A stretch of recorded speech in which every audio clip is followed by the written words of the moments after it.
Qendra Kulturo-Informative Malësia organizoi për herë të pestë gare në recitim për shkollat fillore me mësim në gjuhën shqipe në Malin e Zi, me moton Poezia na bashkon. Edhe në këtë edicion në garë morën pjesë nxënës të shkollave fillore nga të gjitha trevat shqiptare në Malin e Zi.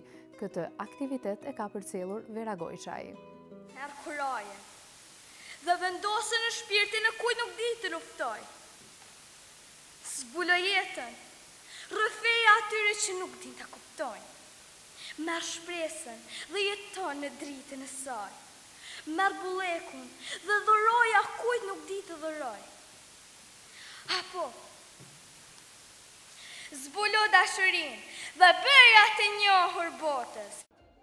Me rastin e ditës botërore të librit në Tuzë u mblodhën nxënës nga shkollat fillore shqipe në Malë të Zi për të marrë pjesë në garen e recitimit Poezia na bashkon, një aktivitet që synon të nxjisë dashurinë për librin dhe fjalën artistike. Kjo garë e organizuar për të 500 vit radhazi nga Qendra Kulturore Informative Malësia, solli së bashku rreth 18 nxënës nga 3 cikle. Na këtë organizim e kena tash 5 vite, edhe këtë vit e kena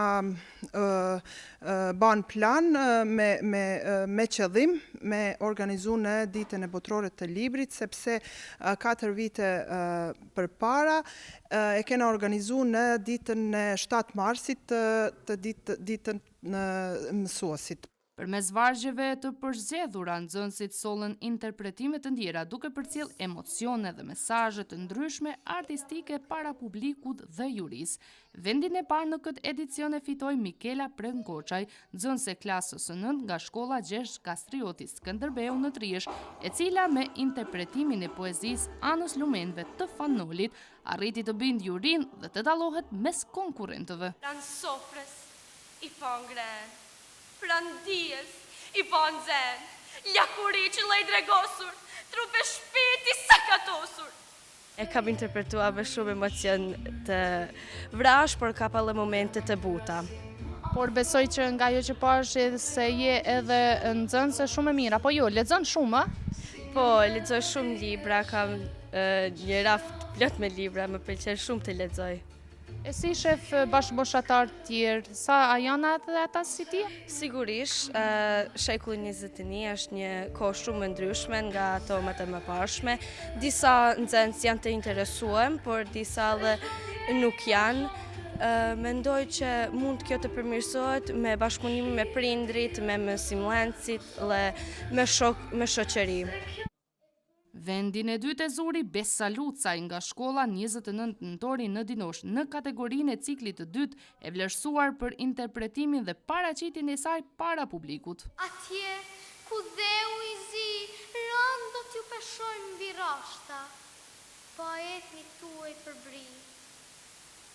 E unë befo ju qez bredjem në trollin që shkelet si fëmi, në eshnat e të parve, në gjakun e derdhun për liri, në patlunin tuaj e të nifave, në tambin e gjive të mi. Jam shumë e gëzuar që mora vendin e dytë, dhe shumë e lumtur. Kush ka mësuar që ti interpretosh kaq bukur? Mësuesi Shamsudin Lulani. Si e keni emrin? Unë quhem Elif Ujkashi. Unë quhem Tuana Murati. Me tregoni pak nga cila shkollë vini? Unë vi nga shkolla Marshall Tito. Poezia quhet Dallëndyrshja. Mesazhi i kësaj poezie ishte për mërgjimtarë që të kthehen në vendlindjen e tyre. Vendi i tretë ju dha nxënëses Fiona Zogovic nga shkolla Marko Nocullovic në Shtoj. Ajo është këtë përvojë si një hap që do ta motivojë të angazhohet edhe më shumë në aktivitete në të ardhmen.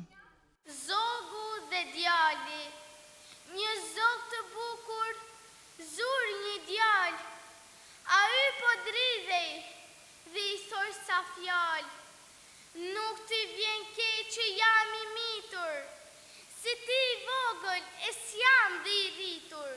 Më trego pak cilin vend fitove sot edhe çka mendon që të ka bërë të dallueshme nga konkurrentët tjerë? e kam fituar vendin e tretë, edhe mendoj që kam fituar dhe shumë herë tjera. Performancat e nxënësve u vlerësuan nga një juri profesionale në përbërje të Warda Albunesa, Simon Shkrelit dhe Idris Gjokaj, e cila u fokusua në interpretim, emocion dhe mënyrën e përcjelljes së mesazhit artistik. Pa diskutim që sot na kam lall dita botërore e librit, edhe rëndësia që ka libri, sepse unë nuk humbas asnjëherë rastin për të përmend që kombet lindrin në shpirtrat e shkrimtarëve, dhe kjo tregon gjithë rëndësinë e vargut të shkrimit, edhe në këtë rast edhe ditës botërore të librit. Sot patëm një konkurs për fëmijët e ciklit parë 43 në gjuhën shqipe, pa diskutim që ajo çfarë ne si juri evidentuam ishin artistë të rinj të cilët do ngjiten pas disa vitesh në skenë, pa diskutim që do të jenë suksesshëm sepse kemi zbuluar ca talente të reja. Është e pamundur që të vlerësohen të gjithë me çmime, sepse janë të përcaktuar duke filluar nga vendi i tretë deri te i para. Megjithatë, ajo çfarë ne tentuam të evidentonim si kritere për vlerësimin e këtyre trimëve të rejave ishte emocioni që ato përçuan dhe qëndrimi i tyre dhe forca dhe fuqia me të cilën ato artikulonin vargun. Unë uroj sukses të gjithëve dhe uroj që në çdo vit dita botërore e librit të organizohet në një mënyrë të tillë, sepse nëpërmjet vargut shqip ne jo vetëm evidentojmë talente, por mbajmë gjallë pjesën e pasurisë kombëtare tonë që është gjua shqipe. Rol të rëndësishëm kanë edhe mësimdhënësit, të cilët përmes përgatitjes dhe mbështetjes së vazhdueshme ndihmojnë nxënësit të zhvillojnë aftësinë e tyre shprehëse dhe të forcojnë lidhjen me librin dhe leximin. Sot shënohet dita ndërkombëtare e librit, ku ne fituam ftesën, zakonisht këtë ftesë kemi fituar edhe viteve më përpara, por meqense se është festuar në mënyrën ngaruese për ditën e 7 marsit. Nxënësat e priten fare mirë, por këtu do të ceki se pak më shumë dëshirojnë me marrë pjesë gjinia femërore, vajzat pra së djemtë. Ne do të dëshironim që të gjithë të kishë të merrnin pjesë.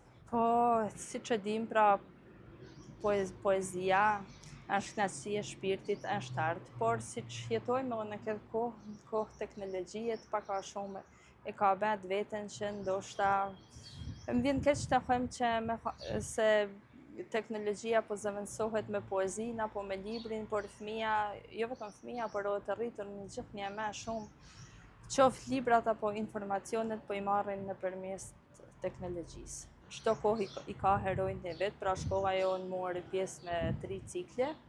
Jo vetëm shkolla jonë, po për fat mirë të gjitha shkollat e Malësisë dhe nga Ulqini morën pjesë dhe i përgjigjen ftesës për pjesëmarrje. Aktivitetet të tilla jo vetëm që nxisin dashurinë për letërsinë, por edhe krijojnë hapësira ku të rinj shprehin talentin dhe kreativitetin e tyre.